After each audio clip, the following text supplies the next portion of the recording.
rencana dari pusat terhadap Jakarta mau diapain setelah Jakarta tidak menjadi ibu kota, toh itu juga menjadi wacana yang pernah digulirkan dan bergulir di zaman Gubernur Setiyoso. Ya kan, Jabodetabek Bonjur. Iya, Jabodetabek sampai Bonjur. Cianjur kan, Iya. itu pernah menjadi hasanah wacana dan bahkan rencana itu. Iya. Seperti itu. Nah, sahabat Monitor Indonesia, kali ini kita akan berbincang dengan Sekretaris Fraksi PDI Perjuangan DPRD DKI Jakarta, Mas Dwi Rio Sambodo. Apa kabar, Mas Dwi? alhamdulillah. Mas Dwi, saya Baik, panggilnya Rio. Mas Rio aja ya. Yes. Mas Rio, ini kan 3 bulan lagi akan ada PLT Gubernur yang akan dipilih oleh pemerintah pusat, akan ditentukan oleh pemerintah pusat. Mungkin tugasnya nanti PLT ini kan ada 2 tahun sebelum Pilkada 2024, Pilkada serentak sekitar September ya. Iya. Seperti apa mungkin tugas berat yang akan diemban oleh PLT nanti nih Bang? Pertama pasti menyelesaikan tumpukan masalah tugas pembangunan di era sebelumnya 5 tahun ini, 2017 sampai 2022. Itu pasti. Apa saja tadi sudah kita bahas ya, sudah kita percakapkan, perbincangkan dengan dalam ya, kayak gitu. Nah, yang kedua adalah menghadapi pemilu serentak. Pemilu presiden legislatif serentak di bulan Februari, dan kemudian pemilu pilkada serentak di akhir tahun 2024. Itu. Dan itu tidak sederhana, karena banyak variabel-variabel yang perlu dicermati, dan itu adalah mungkin barang masalah baru gitu. Yang ketiga, menghadapi Jakarta pasca IKN. Bagaimana misalnya tentang keberadaan aset-aset pemerintah pusat di Jakarta. Ada kurang lebih sekitar 2.266 triliun. 2.266 triliun. Kan itu terdiri dari dalam bentuk aset, ada jalan, ada jembatan, ada gedung, ada peralatan, ada taman, ada ini, ada itu dan sebagainya. Itu mau diapain? Mau diapain itu maksudnya gini. Artinya Jakarta pasca IKN itu yang tadinya mungkin aset-aset itu kebanyakan itu adalah untuk menopang Jakarta sebagai ibu kota, bisa nggak sebagian itu untuk menopang kebutuhan masalah pembangunan Jakarta misalnya gitu. Misalnya apa? Ya, tanah-tanah yang ada bisa nggak itu misalnya dinegosiasikan, diyakinkan itu untuk memenuhi kebutuhan daerah atau pembangunan daerah Jakarta itu dalam bentuk pemenuhan ruang terbuka hijau, ruang interaksi, pemakaman, dan sebagainya. Kemudian kita punya kebutuhan tentang perumahan, bisa nggak di antara itu dinegosiasi, ya itu bisa dibangun perumahan dalam kota, kan begitu. Ya konsep kota-kota modern itu kan mendekatkan hunian dengan tempat aktivitas ekonomi gitu kan, sehingga kemudian transportasi tidak menjadi menumpuk atau kepanjangan gitu, kan begitu konsepnya gitu. Nah itu juga adalah pekerjaan rumah bagi PJ Gubernur DKI Jakarta pasca Gubernur Anies. Jadi menurut saya adalah pekerjaan rumah yang harus dituntaskan oleh Gubernur atau PJ Gubernur DKI setelah Gubernur Anies. Pertama soal tumpukan masalahnya Gubernur Anies Baswedan, 23 janji dan seterusnya. Kemudian yang kedua adalah soal persiapan pilkada pemilu serentak. Ketiga, Jakarta pasca IKN ibu kota negara. Seperti itu. Mas Rio, ini kan otomatis kalau kita pindah ibu kota kan artinya tata ruang kita mungkin kita bisa Jakarta itu bisa jadi bersatu dengan mungkin Bekasi, Depok, Jabodetabek yang selama ini mungkin seperti itu biar lebih luas atau gimana? Ya, kebetulan saya anggota Bapperda, Badan Pembentukan Peraturan Daerah. Kemarin kita ikut secara maraton ya, pembahasan tentang rencana detail tata ruang, revisi rencana detail tata ruang. Iya. Perda kemudian pergub, lalu Iya. pergub yang kita diminta pendapatnya. Iya. Yang mana kan ada RT RW, Iya. ya rencana tata ruang wilayah, ada RTR. Iya. Jadi intinya adalah apa? Kita punya kebutuhan soal zonasi, Iya. zonasi yang berkeadilan. Zonasi yang berkeadilan. Betul. Hmm. Jadi zonasi yang berkeadilan adalah memenuhi kebutuhan daerah itu sendiri. Di mana yang hijau, di mana yang pemukiman, di mana yang usaha dan sebagainya. Iya. Oke, Iya. yang berkeadilan. Termasuk bagaimana mengatasi satu tempat yang multi zonasi. Iya dong, Iya. multi zonasi. Nanti saya jelaskan. Jadi itu. Nah, sehingga kalau tadi Bung Hotman menyampaikan kepada saya bahwa bagaimana soal integrasi penyatuan fungsi Jakarta dengan penyangga, Iya. Jabodetabek, Iya. ya itu menjadi konsekuensi. Konsekuensi. Ya? Konsekuensi tadi yang barusan saya sampaikan, gitu. Jadi itu menjadi konsekuensi. Tapi memungkinkan ya. Sangat-sangat memungkinkan. Kenapa tidak sangat memungkinkan, gitu ya? Itu menjadi konsekuensi. Jadi dia menjadi apa namanya penataan ruang yang bersinergi, Iya. yang holistik, integral di antara satu sama lainnya. Itu perlu Gitu. peraturan seperti apa? Itu dari pemerintah Oh iya. pusat atau cukup dari... Jadi kemarin itu kita juga kan tadi saya menyampaikan soal 2.266 triliun Iya. aset ya pemerintah pusat. Mm. Nah itu kenapa saya ngomong soal negosiasi, karena payung regulasinya juga tidak lepas dari regulasi pusat. Kayak gitu. Kalau ketika kita mau menzonasikan aset pusat, wah nih boleh nih buat RTH nih. Iya. Itu juga harus ada kesesuaian dengan regulasi pusat, peraturan dari pusat. Iya. Sama tadi barusan disampaikan, Iya. ketika mau menyatukan zonasi di antara irisan-irisan antar wilayah penyangga, Iya. itu tentu ada payung regulasi. Nah, namun pemerintah pusat di pusat kan perlu ada argumentasi secara substantif kan. Iya. Bahan-bahan dari daerah kan gitu. Nah ini perlu kecakapan kepemimpinan daerah dalam memberikan data-data aktual, bukan hanya data-data yang didapatkan dari belakang meja. Itu gitu loh. nanti butuhnya itu dari pemerintah pusat undang-undang atau mungkin Seperti Kepres. misalnya gini, Iya. pemerintah pusat itu lagi nyusun undang-undang tentang Jakarta, Iya. mau tetap khusus atau enggak segala macam, oke? Iya. Kan pemerintah pusat memberikan waktu kepada kepada Pemda untuk memberikan masukan. Kemarin dikasih waktu berapa ya? 23 hari ya? Iya. Kayak gitu, saya nggak tahu, kelihatannya masih belum clear itu. Iya.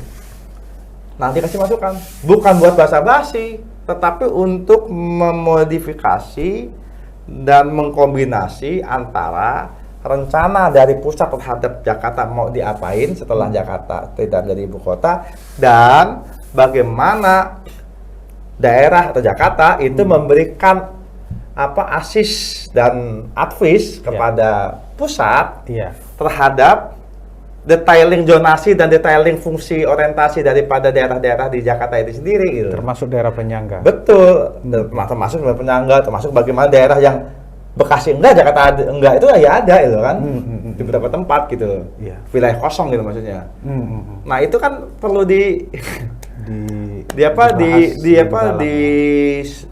disinergikan, diintegrasikan. Makanya diperlukan kecakapan negosiasi dan komunikasi, gitu. Artinya untuk apa? Untuk tadi saya bilang tata ruang dan zonasi yang berkeadilan, bukan untuk sekedar kepentingan sesaat dan kepentingan sesat gitu, bukan, tapi untuk kepentingan tadi zonasi yang berkeadilan, gitu loh. Tapi memungkinkan ya, memungkinkan Bodetabek itu masuk ke wilayah Jakarta nantinya ya. Jadi satu. Kalau mungkin nggak ada yang nggak mungkin, ya kayak gitu ya. Tapi kalau abang sendiri bang, sebagai anggota sesuai kebutuhan, menurut saya itu bukan soal keinginan, tapi kebutuhan. Kebutuhannya kayak gimana? Kalau kebutuhannya iya, kenapa tidak? Toh itu juga menjadi wacana yang pernah digulirkan dan bergulir di zaman Gubernur Setiyoso. Dia kan Jabodetabek Bonjur. Iya, Jabodetabek sampai Bonjur. Cianjur kan? Iya. Itu pernah menjadi hasanah wacana dan bahkan rencana gitu. Iya. Seperti itu. Nah, satu lagi tadi saya sampaikan soal tadi zonasi berkeadilan ya. Iya. Ini penting juga ya buat siapapun ya, karena kita ini sekarang kan nggak bisa membedakan ya, memilih dan memilah. Ini adil apa nggak adil itu kan? Taunya apa? Taunya ya kita dikasih suguhan penglihatan ini seakan-akan modern, metropolis, modern dan metropolis itu bentuk adil. Iya. Iya dong, ya kan? Apa yang sehat di mata belum tentu sehat di rasa kan, kayak gitu. Contoh gini misalnya, sekarang zamannya digitalisasi. Iya. Orang belajar, kerja, usaha dan sebagainya itu digitalisasi. Kalau dulu Bung Hotman mau usaha, beri surat izin kan? Iya.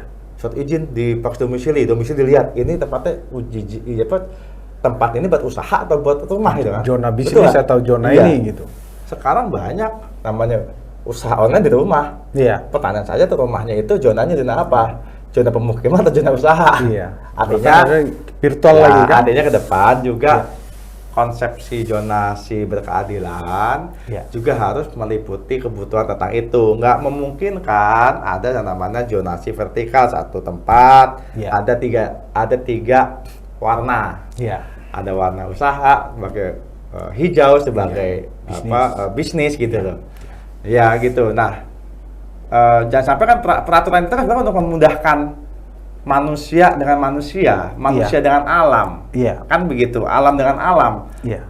Jangan dibalik gitu kan, seperti itu. Nah, itu yang perlu juga ditelisik lah ya. Kayak gitu ya. Mudah-mudahan kita bisa membangkitkan gugahan terhadap semua pihak bahwa ini penting. Itu udah dibahas belum, Bang? Ini kan 2024 kan kalau saya bilang belum dibahas, nggak mungkin. Sudah dibahas semua. Tapi kemudian pembahasan itu, rencananya itu, wacananya itu sudah masuk dalam tahapan bagaimana ke arah eksekusi, ke arah aksi. Nah, ini harus kita kontrol sama-sama. Kontrolnya siapa? Ya kontrol semua pihak. Baik saya sebagai legislatif, pengawas kebijakan pembangunan dan pelaksanaan pembangunan maupun oleh warga, oleh pers, oleh media dan sebagainya gitu. Sehingga ini semua menjadi satu tampak barisan gitu kan menuju ke kebutuhan yang berkeadilan. Kayak gitu Bung Hotman. Iya, jadi memang luar biasa juga ini perbincangan kita ini Mas Rio. Ya bisa luar biasa, bisa biasa-biasa saja. Nanti biar publik yang menilai dari hati masing-masing. Iya. Ini Jakarta ini kan tetap masih etalase Indonesia gitu kan sampai pemindahan IKN 2024 gitu. Mungkin nantinya kalau Jakarta tidak lagi ibu kota negara lagi. Ini kan ada di Jakarta itu kan ada 5 kota administrasi, 1 kabupaten, Kepulauan Seribu ya. Ini nanti ini ada wacana juga ini Mas Rio. Apakah memang ada nanti pilkada untuk wali kota atau bupati Kepulauan Seribu mungkin seperti itu mungkin, Pak? Pertanyaan yang menarik. Jadi memang Jakarta sebagai ibu kota itu nggak sederhana. Tadi saya cuma ambil dari satu view. Oke? Soal aset. Soal lain banyak banget ini. Soal kelembagaannya gimana. Soal sistem pemerintahannya kayak gimana. Tentang nanti soal kekhususannya mau apa. Kekhususannya mau apa. Kekhususan apa nih? Kekhususan komersial atau kekhususan budaya dan sebagainya. Dan banyak lagi. Nah, termasuk soal ini tadi. Nah, ini perlu, makanya saya bilang PJ gubernur ini sangat-sangat strategis. Karena apa? Dia transisi akan menentukan asupan advis dan asis kepada pemerintah di pusat ini mau diarahkan kemana. Oke, jangan kita ini jangan tergesa-gesa tapi jangan lambat juga. Kayak gitu. Jadi ya kita harus cek betul nih kalau kita bagi 6 kota kabupaten secara otonom itu plus minusnya kayak gimana. Apakah ini kita juga harus lihat semua dimensi keuangan daerahnya gimana. Jangan-jangan nanti tempat yang banyak penduduknya, ternyata PAD-nya sedikit. Sedikit. Penduduknya yang sedikit, PAD-nya banyak. Kan mendatangkan ketidakadilan gitu kan, lebih. Lalu kalau tetap di otonomi di tingkat daerah, provinsi, apakah polanya masih seperti ini? Apakah perlu ada berapa level tuh? Gubernur, wali kota, camat, lurah. Iya. 3 leveling di bawah gubernur. Iya. Apakah itu efektif? Apa harus direvisi? Iya. Apa cukup cuma 2-3 leveling pemerintahan, kelembagaan pemerintahan di bawahnya gubernur? Iya. Berarti apa yang dipangkas? Apakah camat atau wali kota atau lurah atau kayak gimana? Iya. Itu kayak perlu nah ini menjadi momentum untuk mengkaji dan mengevaluasi. Ya, itu udah dibahas belum? Abang kan Mas Rio itu kan anggota Komisi A bidang kan pemerintahan. gubernur di Jakarta diminta oleh pemerintah pusat. Pemerintah pusat belum ngajak kita ngobrol soal itu, belum ngajak membahas soal itu. Tetapi sebagai langkah inisiasi, masa sih diam aja DPRD pasti begitu kan Bung Hotman ataupun publik menilai kita gitu ya. Kita inisiasi dengan membentuk pansus IKN, pansus panitia khusus Jakarta pasca ibu kota negara. Kebetulan saya ada di situ. Sudah diputuskan kemarin pada Sudah diputuskan ya? Iya, gitu tinggal dipilih. Ini pimpinan nanti siapa? Nanti kita kerja dalam arus dan atas yang tadi saya sampaikan. Apa nanti yang akan dibahas di sini? Ya, itu semua yang tadi semua. Ya. Termasuk pemerintahan di kota Madia sama kabupaten sistem juga. Politik gimana, kelembagaan, hubungan kelembagaan gimana, aset gimana, zonasi gimana, ini gimana, itu termasuk ada juga banyak variasi. Kalau memungkinkan masuk Bodetabek, masuk Jakarta gitu ya. Akan dibahas di sana semua. Kita inisiasi daripada nanti gubernur tidak menggunakan kewenangan, sudah punya kewenangan tapi nggak digunakan, sudah ada makanan nggak digunakan padahal perut lapar, haus nggak diminum, air minumnya ya kita inisiasi gunakan supaya ada asupan ke pemerintah di berarti tugas besar dari PJ Gubernur nanti di Oktober nanti ya? Ya, betul. Mungkin kriterianya Mas Rio. Tadi itu antitesisnya yang sekarang. Kalau sekarang banyak kata, ya besok kata boleh banyak, tapi kerja juga harus lebih banyak. Kan gitu, banyak berkata-kata dan banyak bekerja. Harus antitesis dari Anies Baswedan. Ya, paling nggak itu. Supaya ini bisa berjalan, gitu. Betul. Supaya ini langsung ada penanganan secara signifikan dan secara masif. Kita nggak butuh gradual, tapi yang langsung secara signifikan kayak gitu. Ya kan? Jadi langsung 3 bulan ukuran pertama, 3 bulan kalau perlu dibuat 100 hari pertama apa, 100 hari kedua apa, 100 hari ketiga apa, sampai selesai selama kurang lebih 600 hari gitu kan. Seperti itu. Langsung begitu. Jadi nanti ada 100 hari pertama sampai 100 hari ke-6. Termasuk juga nanti gubernur di Pilkada serentak 2024 nanti gitu ya. Iya, Mas betul. Rio ya. Iya, Jong. Dan itu kan menyangkut semuanya juga. Gitu. Bagaimana juga menjaga harmonisasi antar warga Jakarta, membuat teduh, berbeda-beda tetapi tetap satu. Sesuai dengan prinsip kebinekaan. Jangan sampai nanti malah sebaliknya gitu kan. Gitu.